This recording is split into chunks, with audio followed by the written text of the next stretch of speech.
If you think about it this way, it's like if you have a conversation with a person and at the end of that conversation, they feel like they understand themselves better, they understand their business better, they want to continue to have conversations with you. Welcome to The Art of Accomplishment, where we explore how deepening connection with ourselves and others leads to creating the life we want with enjoyment and ease. My name is Brett Kistler. I'm an adventurer, entrepreneur, and a self-exploration enthusiast. I'm here with my co-host, Joe Hudson. Joe is a business coach who spent decades working with some of the world's top executives and teams, developing a unique model of human patterns that underpin how we operate with ourselves, each other, and the world. A good entry point into this model is a mindset called VIEW: vulnerability, impartiality, empathy, and wonder. Through understanding and cultivation, we learn to easily drop into the VIEW state of mind, deepening self-awareness and increasing our connection with the world around us. To learn more about this podcast or courses, visit artofaccomplishment.com. There are so many approaches out there for deepening communication and interpersonal skills, whether in the realm of the personal or the professional. These frameworks are often composed of learned strategies and techniques that offer prescriptive style adjustments that may be directionally correct, but most fall short of pointing to the root conditions that facilitate true depth in human connection. What if the key ingredient at the core of strong communication is not a strategy, but a state of mind? And how can we cultivate a more connective way of being through practice in our relationships as they are right now? These are the questions behind a practice we call VIEW, which we'll be covering in this 5-part series. So Joe, what is VIEW? Practically, it's a way to have conversations. It's a communication methodology that allows your conversations to be far more effective. And by effective, I mean more connected, more intimate, and more productive. And from anything from sales to product development to conversations with your husband or wife or coworker. And it's particularly good at creating, like I said, more connection, but also it's really good at embracing any kind of conflict or having difficult conversations. So practically, that's what it is. But realistically, it's a state of mind. It's communicating from a state of mind. Yeah, I'm practicing that state of mind. Okay, what do you mean by realistically? To answer that question, I have to really talk about how the whole thing came about. And the way that it came about was, I was an investor for a while, and I hired this consultant at some point, and this consultant had this amazing capacity. He had this capacity to do two things. One, he could sit down and have a conversation with somebody, and in a very short period of time, they could have a breakthrough where they would see themselves and the world differently and in a way that gave them more freedom and more capacity. And he also had this great ability to sell. He couldn't sell what he didn't believe in, so he always sold stuff that he really cared about. But he could sell, and I would watch him sit with somebody who was absolutely the opposite of him in characteristic. And he would just ask questions, and he would end up selling whatever it is that he was there to sell, like about 80% of the time. I would say generally he had an 80% hit rate in both of these two kinds of conversations. And I would say to him, wow, how did you do that? And he goes, it's not the technique. You can't do this if you're trying to learn the technique. I've tried. This guy was a character. His name was Case. And he would just be like, you can't learn it. It's not a technique. That's what he would say. And anyway, so Case got ill with cancer. Unfortunately, has passed away. But he wanted a very particular technique of healing that you could only find in California. So he came to California and he lived with my family. We became very close. We were very close before that. And I would watch him have these conversations every day. And I learned a lot through osmosis. And I had already been 20-something years of self-discovery. So a lot of it made sense to me. But when he passed, I was like, I know there's other people who can do this. And I knew like one famous person who could could have a similar kind of set of conversations. And I was like, I'm going to go find out what makes this tick. And so I went around the world looking for people, found people, and realized what they all had in common. And what they all had in common was VIEW, what acronym of VIEW. And I'm sure we'll get into in a second. But But the main thing is that it is the state of mind that allows it. It is not the technique. And so that's why I say realistically, it's the state of mind, because if you see this and view this as a technique, it won't work. And if you see it as practicing a state of mind that allows for the technique to work, if there's a technique even needed, there's definitely a technique that helps. Then you can have a tremendous amount of success with it. And not just a success of like, wow, now I can have good conversations. It's success in like, oh, now I talk to myself in a different way. Oh, now I am in a frame of mind and I have a perspective that's more open, more free, more loving. Yeah, and come to think of that, I've seen some of the aspects of this work in other places as techniques, and they just never seem to land quite as deeply. And this state of mind concept seems to really be key here. Can you explain a little bit more about that? Neurologically and physically, when we communicate, there's a lot of things going on besides what we say. There is our body language. There is the empathy that's happening via mirror neurons. There's intonation. There's micro expressions. There's so many things that are happening outside of language. And as animals, with mirror neurons, we know that that's happening, whether we want to admit it to ourselves or not. There's some part of us that has the awareness of this stuff. And they can't be faked. Micro expressions can't be faked. It is a representation of what's actually happening in your system on an emotional level and on a nervous system level. And so if you are using it as a technique, it can't work because the actual state of mind is going to shine through in these other non-intellectual ways. And so if you think about that for a second, it's like this, it's a very cool thought process. If you see people, they learn these great techniques that are out there, like a nonviolent communication or something like that, and all of a sudden they've been weaponized. You just see them being weaponized, right? It's like you see all this communication training go south. I mean, if you've done communication training, you know you've done it, and then it's gone south. Right. And it's because the communication is a natural outpouring of your state of mind.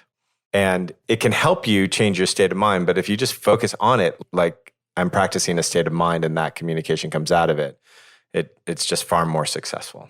Can you give us an example of that? Yeah. So let's say your boyfriend or girlfriend wants your undivided attention and you don't particularly want to give it to them. You want to watch like the soccer match or you want to watch ER or whatever it is. But you decide like, oh, they're going to be pissed if I don't, or oh my God, I'm going to listen to them bitch forever if I don't. So then you give them your attention, but it's unwilling. It's full of resentment. It's frustrated, let's just say. And inevitably, you'll be paying attention to the person who asked you to pay attention, and then they're going to start getting frustrated. Now, you don't really want to be here. And you're like, well, what the hell? I just stopped what I was doing to give you the attention that you asked for. And now that's not good enough. Like this is right. Who hasn't been in this that's conversation? Yeah, exactly. That's how it starts.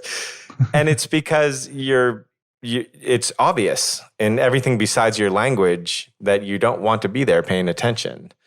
And so it doesn't feel good because we know it. And that's what I mean. If the state of mind isn't, oh, I want to pay attention to you, it will never work. If the state of mind in the communication is I'm trying to get something out of you, which is the antithesis of you, then it'll never work, no matter what technique you use.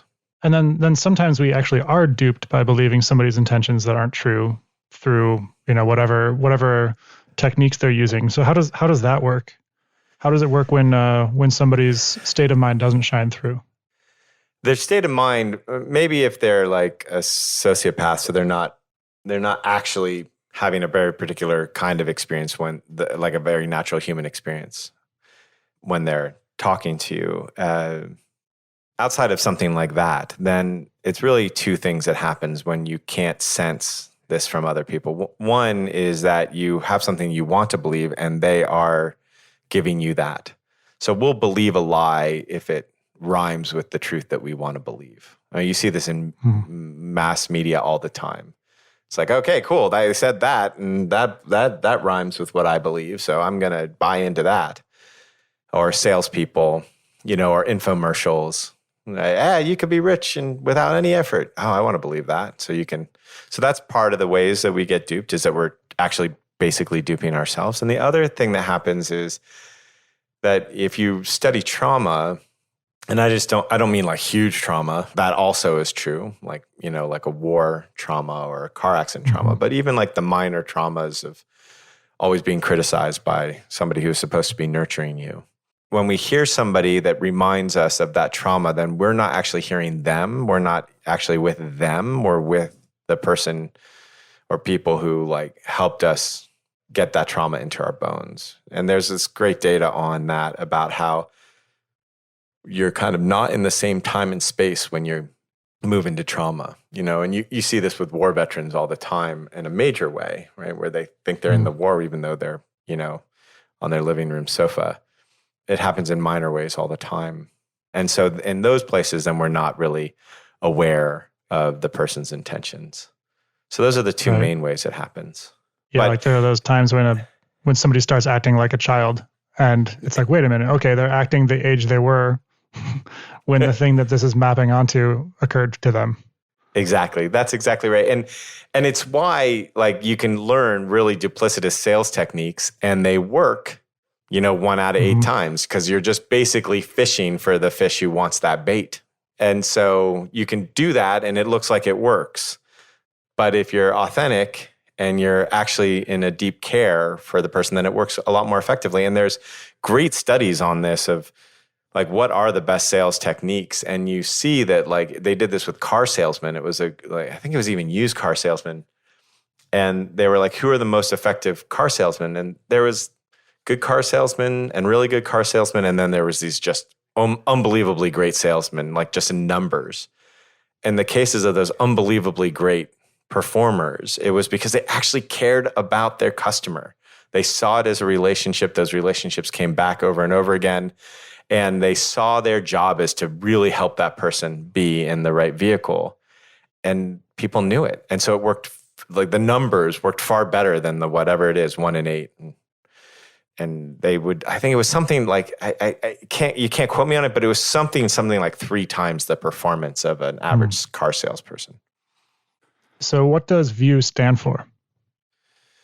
Yeah, the acronym. It's V is the vulnerability, I is impartiality, E is empathy, and W is wonder. So that's what it stands for. Vulnerability, impartiality, empathy, and wonder. And that's really describing the state of mind, right? And there's some techniques layered on top of that, not much, and they're not necessary if you're actually in that vulnerable, impartial, empathetic, and full of wonder state of mind. So it seems sort of like almost like ways to check that you're in the state of mind. If you are in the state of mind that these point to, then you will be having vulnerability, impartiality, empathy, and wonder. Yeah, it's like that. It's also like they're great ways. I use these 4 ways to describe it because they're great ways to sink into it quickly. So if you're not there, what are the best techniques? What are the best words, reminders to get you there quickly? Yeah, that makes sense. Okay, so let's go through each of them. What do each of these mean to you? So vulnerability is to speak your truth even when it's scary. That's what it is to be vulnerable, is to be very much yourself in your truth, even though you're scared of the result or the potential result. Impartiality is not trying to achieve an outcome for yourself or others. So it's far more like wandering than it is like goal orientation. Empathy is to be with a person in their emotions.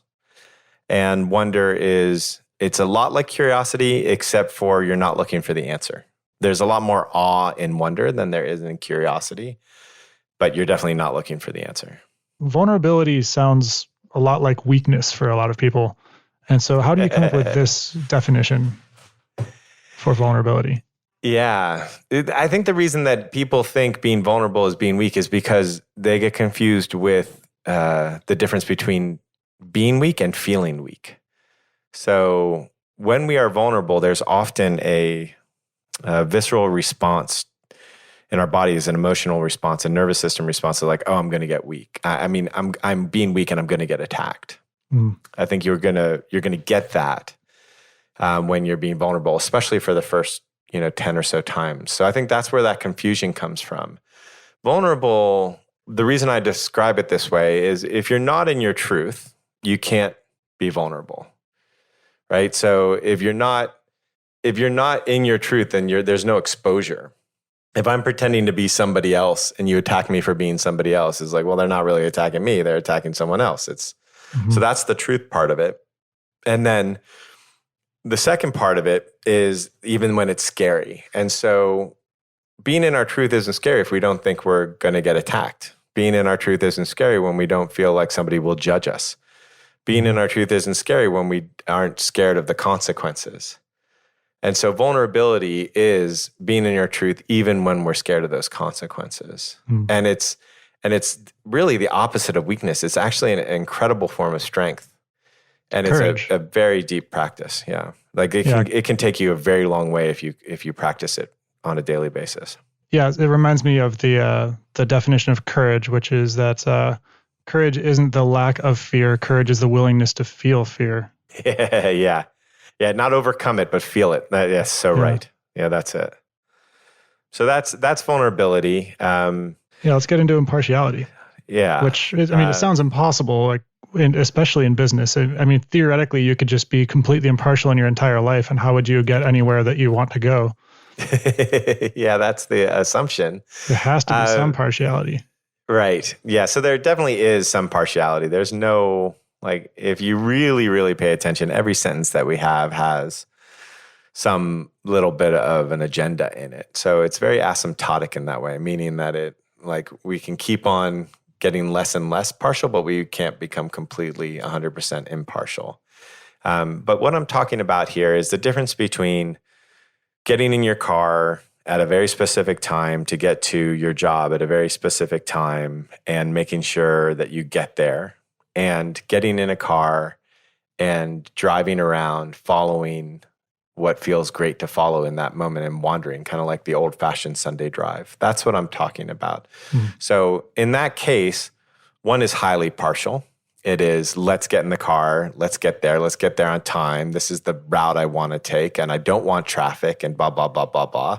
And one of them is like, I'm partial in the fact that I want to take a drive, but I don't care where I end up, and I am here to enjoy myself. And so that's the thing. And the reason that this is so important is because we feel when somebody has an agenda for us and we resist it. And just tell a 2-year-old to do something, and the nature of them is no, right? So the more agenda that we have, and you feel with like a salesperson all the time, they really want you to buy, the less you want to buy. Even if you buy, you're like, no. It's like, stop fucking trying to sell me. Right. That's what I mean by agenda. And with business, what's interesting is everyone thinks that you need to be highly partial to be good at business. You do have to have a clear intention. You do have to have a clear goal. There's no doubt there. How you get there, if you're really highly partial, it's going to slow you down. And because there might be 10 ways to get there that are better or quicker or better for the people who are getting you there.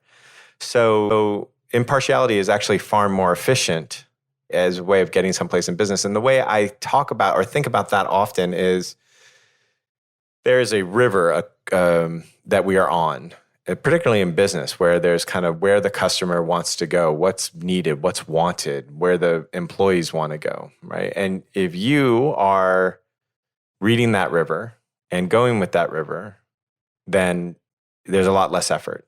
And if you decide you're going against that river, if you decide that you are going to like not go with the flow, but go against the flow or counter the flow, it's a lot more effort. Or build a canal, as you've said before. Or build a canal. Yeah. So that's the thing. So to be impartial, it works incredibly well. And, I work with, as you know, some like executives running, companies of thousands of people.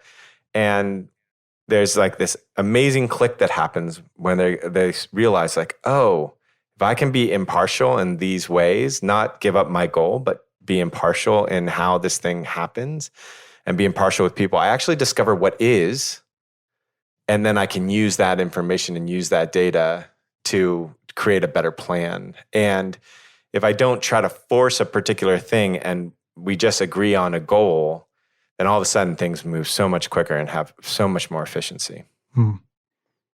It's the hardest one for people to get, impartiality. It's the hardest one for people to get. Yeah. It reminds me of a example you've mentioned before about trying to plan a whole basketball game. That sounds like a good example. Can you tell me what it is? I've completely forgotten. Oh, yeah. So like you have a clear goal, which is to put the ball in the hoop. And if you try to plan the whole thing and you're partial to no, the ball is going to go to this person now, but somebody's already in the way. So like passing it to them is clearly not a good idea. If you're not open to other options, then you're not going to make it to your goal. That's it. That's exactly it. Awesome. Thanks for remembering that. Empathy then.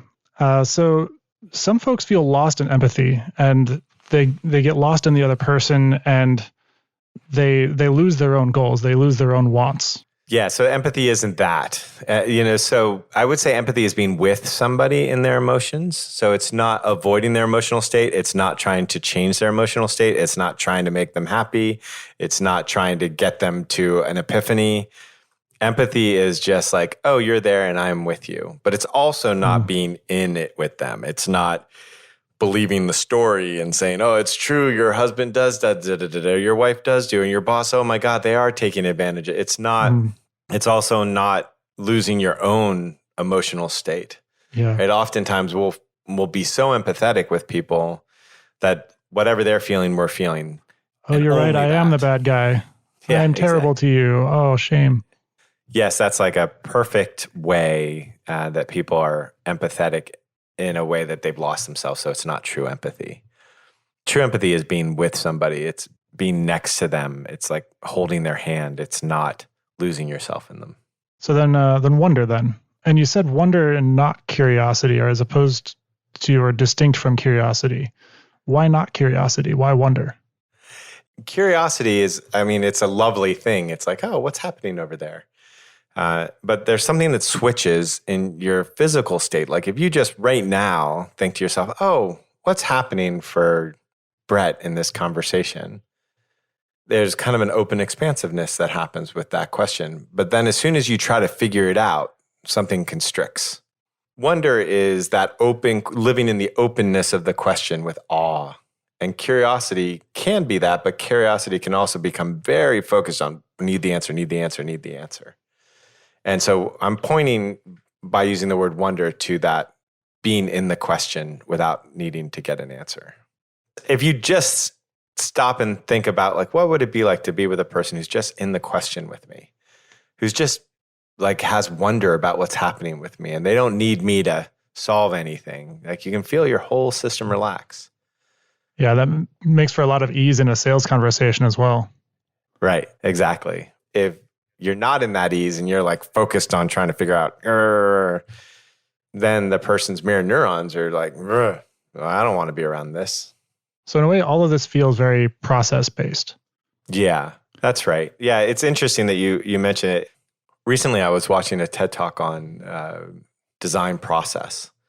And one of the things that they were talking about in this lecture was how if you're shooting for a result, you won't get it. The thing you have to do is stay focused on the process. And it's going to go sideways. It's not going to go well at times, but the output is consistently better than if you're going for a particular result. Mm-hmm. And so if you look at design theory, they all talk about this process and having like faith in the process and that it will lead you to the outcome. And if you leave the process, it won't lead you to the outcome. And this is the exact same thing. It's very much like living principled.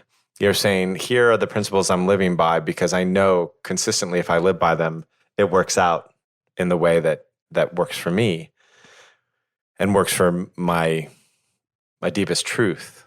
And it's the same thing with this. It's that guy Case that I talked about in the earlier part of the program. He would get into these conversations because I have no idea what the hell is going to happen. And he always pointed to that. And that's what he's saying. He's saying that I don't know what's going to happen because if I did, or if I tried to make it happen in a particular way, it's going to go to shit. So it's far better for me to just be in this process and trust the process.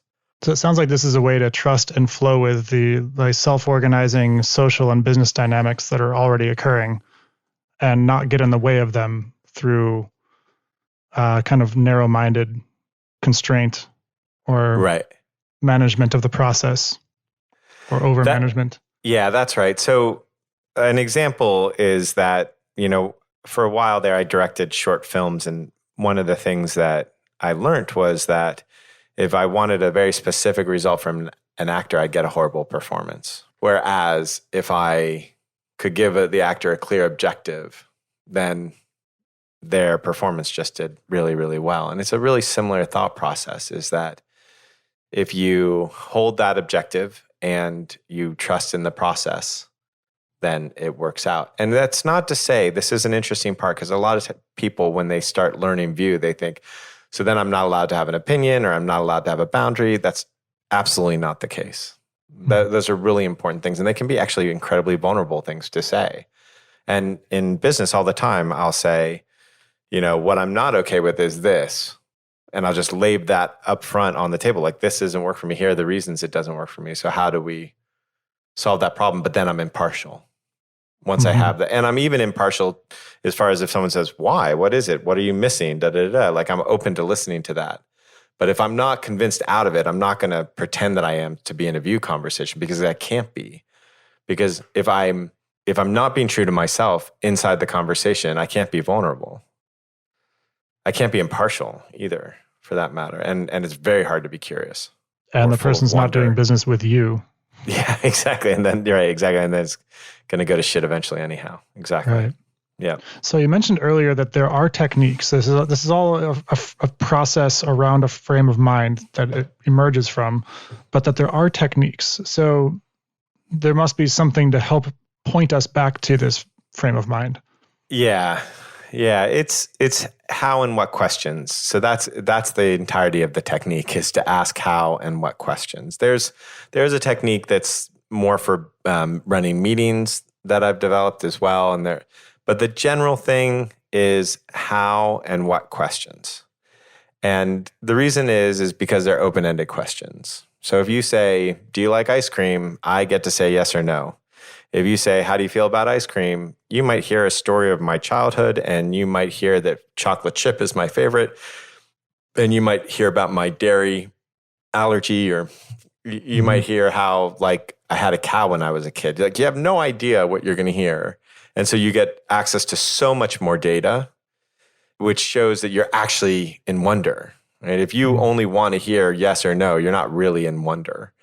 So it's how, what questions, which are mainly because they're open questions.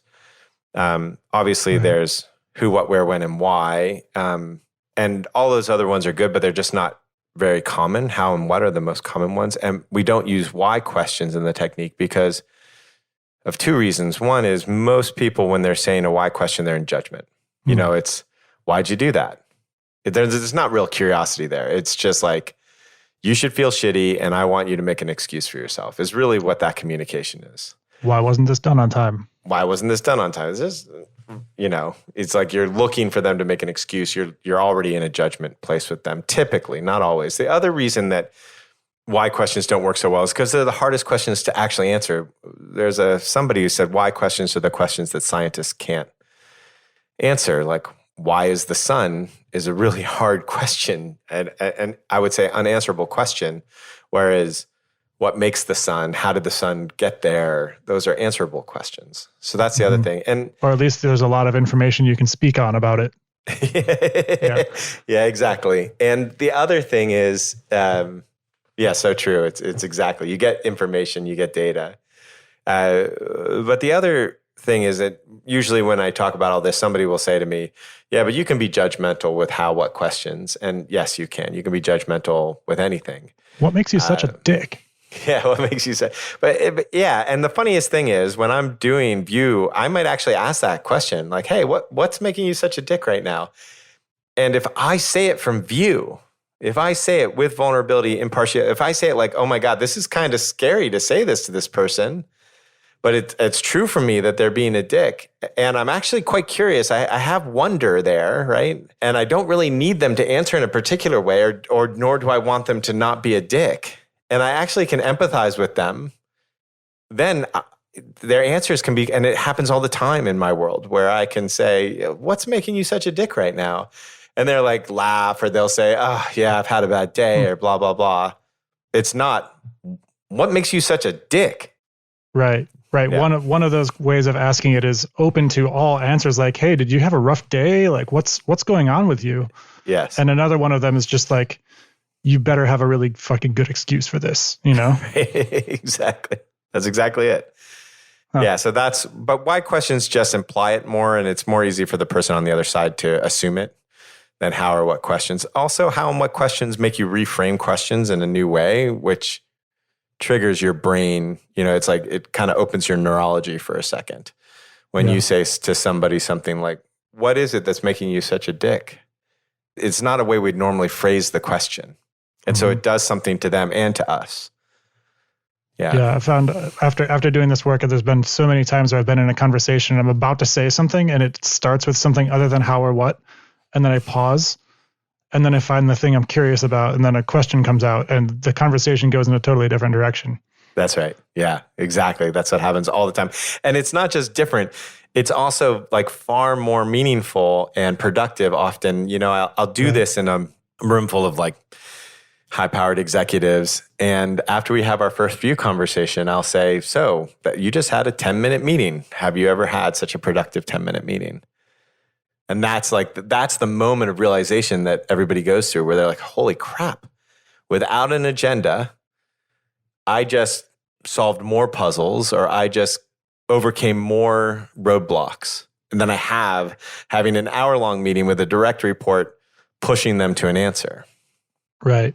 And there's a two-sidedness to it. There's the side that we spoke to earlier where the open-ended questions give you more information, more data.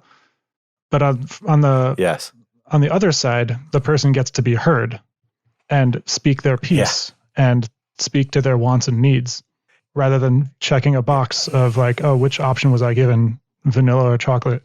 Exactly. And because of that, you can actually come up with a better solution for a problem if you're in that position in the conversation. But also, oftentimes that's all that anybody actually needs. Like I see this happen all the time where, say, a manager wants people to go in one direction and the people don't want to go.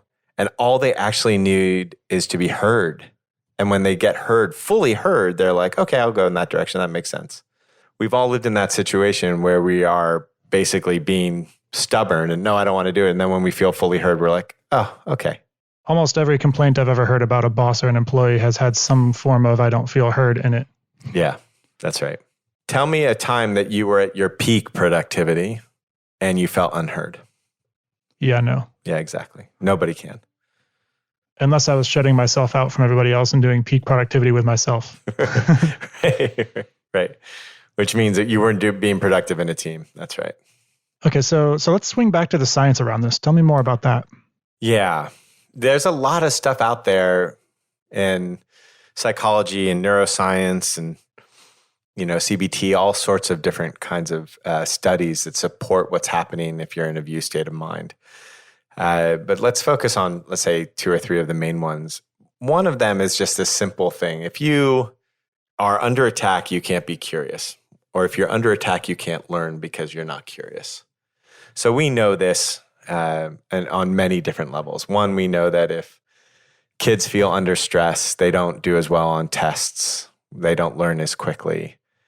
We know that if 2 people are in a fight, here's something you've never seen, right? One person's like, you son of a blah, blah, blah, blah, blah, I hate it, and you stupid blah, blah, blah, blah, blah. And the other person says, oh, you know what? You're right.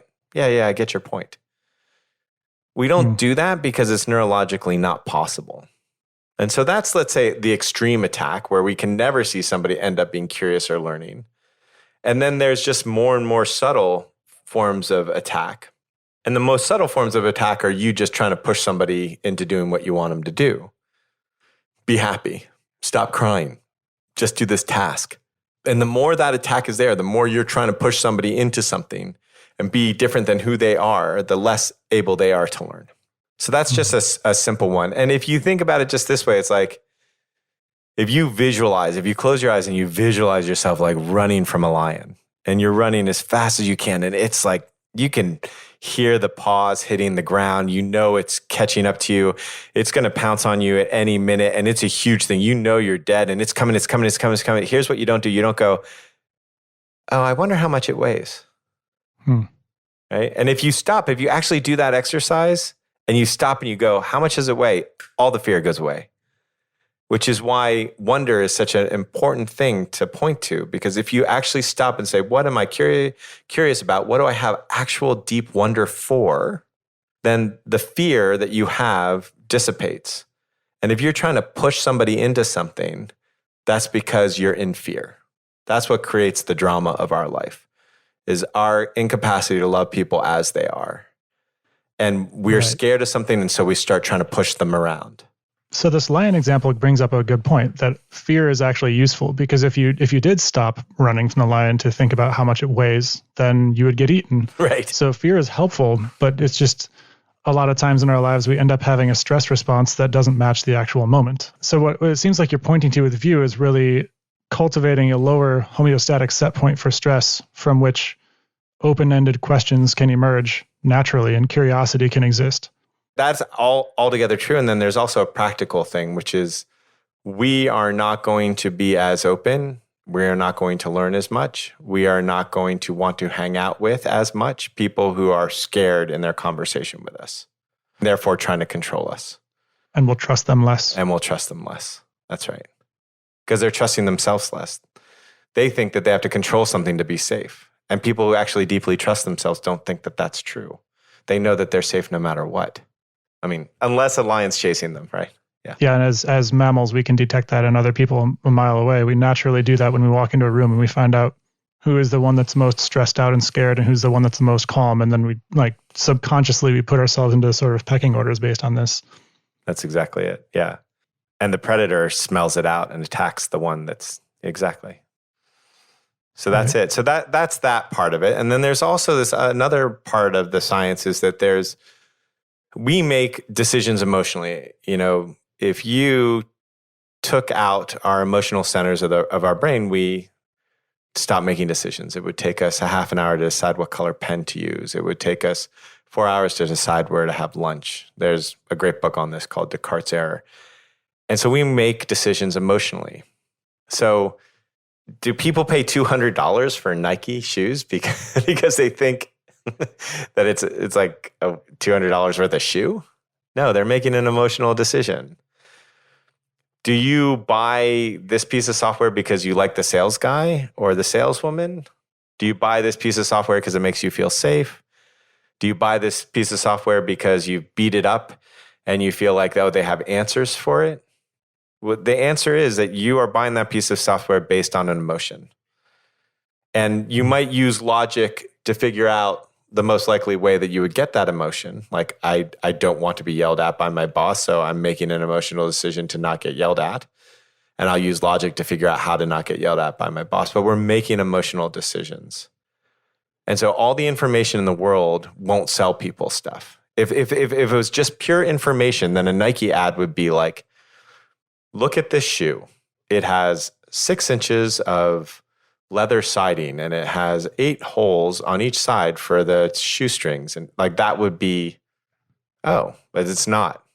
We make the emotional buy. And so if I'm hanging out with you, you're hanging out with me because of an emotional experience that we have when we're together. If I am buying the product, it's because I'm having an emotional experience around the product. If I am wanting intimacy with you, if I would want to call you when I'm having a problem, if I want to come home and see my parents, if I don't get offended when you tell me that you need space, all those things are based on emotions. They're not based on facts. And so that's really a main thing about view, because we're acknowledging, owning, and addressing the emotional part of a conversation. Well, when making a decision, there's only so much logic you can actually do given the time constraint. Correct. And there's so much more to consider. I think what you're saying is that the emotions are a way that we make a probabilistic inference based on everything that's happened in our lives with a kind of a feeling in our body that helps shape which questions we even ask with logic to figure out the final details and then make a decision. Yeah, there's that aspect of it. And there's also the aspect of it, like how many decisions have you made so that you don't feel like, let's say, weak? How many decisions have you made to feel loved? Like whole swaths of decisions are made over this kind of thing.